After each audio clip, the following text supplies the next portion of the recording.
ज्यादातर लोग सोचते हैं कि उन्हें बेटर लाइफ के लिए बस ज्यादा पैसा चाहिए, पर क्या हो अगर मैं कहूँ कि आपकी सबसे बड़ी फाइनेंशियल ब्रेक थ्रू आपकी इनकम पर नहीं, आपकी सोच पर डिपेंड करती है। दुनिया के कई सबसे अमीर लोग स्ट्रेस में डूबे होते हैं और कुछ लोग सबसे शांत और सुकून होते हैं, उनके पास बैंक में 6 फिगर्स भी नहीं होते। क्यों? क्योंकि असली दौलत सिर्फ नंबर्स नहीं है, ये एक माइंडसेट है। Welcome to the psychology of money by Morgan Housel. आज हम जानेंगे 7 ऐसे मनी लेसन्स जो आपकी लाइफ पूरी तरह बदल सकते हैं। Let's start. पहला, पैसे के साथ अच्छा करने के लिए स्मार्ट होना जरूरी नहीं है। फाइनेंशियल सक्सेस कोई हार्ड साइंस नहीं है, ये एक सॉफ्ट स्किल है जहाँ कैसे बिहेव करते हो वो ज्यादा मैटर करता है, न कि कितना जानते हो। आपके पास इकोनॉमिक्स में PhD हो सकती है, लेकिन आप एक मार्केट क्रैश में पैनिक में सब बेच सकते हो। और एक हाई स्कूल ड्रॉप आउट अगर शांत है, रेगुलरली बचत करता है, तो वो मिलियनेयर बन सकता है। एग्जाम्पल, रोनाल्ड रीड एक जैनिटर और गैस स्टेशन वर्कर थे। जब उनकी मौत हुई, उन्होंने $8 million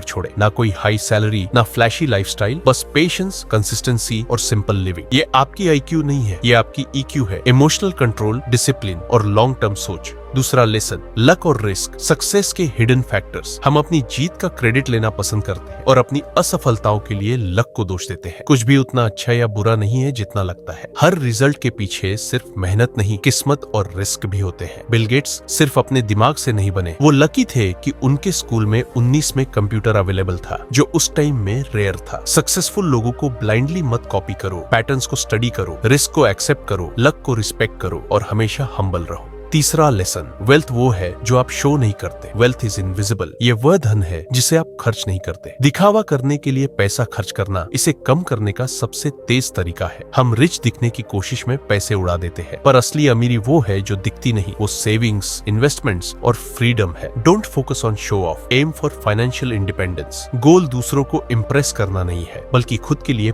piece and freedom build करना। चौथा, कंपाउंडिंग एक जादू है अगर आपके पास पेशेंस है। वॉरेन बफेट ने अपनी 99% दौलत 50 उम्र के बाद बनाया। गुड इन्वेस्टमेंट का मतलब एक बड़ा कदम उठाना नहीं है, इसका मतलब है लंबे समय तक टिके रहना, ताकि कंपाउंडिंग अपना जादू चला सके। जल्दी शुरू करे, इन्वेस्टेड रहे और प्रोसेस पर भरोसा रखे। Time beats timing. पैसा ग्रो करने का सबसे बड़ा हथियार कंसिस्टेंसी और पेशेंस है। पांचवा, रियल वेल्थ इज फ्रीडम। पैसे का सबसे बड़ा वैल्यू चीजों में नहीं है, यह आपके समय पर कंट्रोल में है। अपने समय को कंट्रोल करना पैसे से मिलने वाला सबसे बड़ा लाभ है। रियल वेल्थ का मतलब है आपकी मर्जी से सुबह उठना और ये डिसाइड करना कि आज क्या करना है। पैसे का यूज केवल चीजें खरीदने के लिए न करे, बल्कि टाइम और चॉइस खरीदने के लिए भी करे। छठा लेसन, निराशावादी की तरह बचत करे, आशावादी की तरह इन्वेस्ट करे। फ्यूचर अनसर्टन है, लेकिन तैयार न होना ये खतरनाक है। इतिहास सरप्राइजिंग इवेंट्स का स्टडी है। ऐसे बचत करें जैसे बुरा समय आने वाला है, ऐसे इन्वेस्ट करें जैसे दुनिया ठीक हो जाएगी। बुरा समय आएंगे, महामारी, क्रैशेस, वॉर्स, लेकिन लॉन्ग टर्म में दुनिया रिकवर होती है। इसलिए सेविंग्स के मामले में सावधान रहे, लेकिन इन्वेस्ट के मामले में साहसी बने। सबसे खराब स्थिति के बारे में सोचे, लेकिन सबसे अच्छी स्थिति पर विश्वास रखें। सातवां,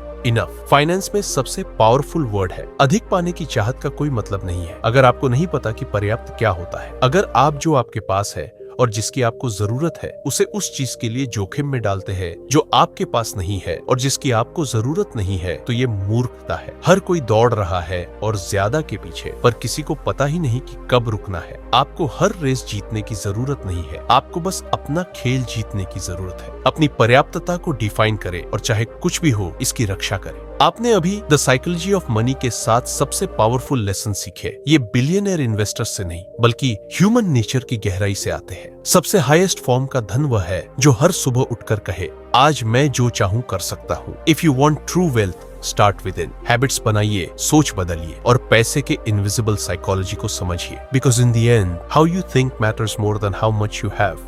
थैंक यू फॉर वॉचिंग।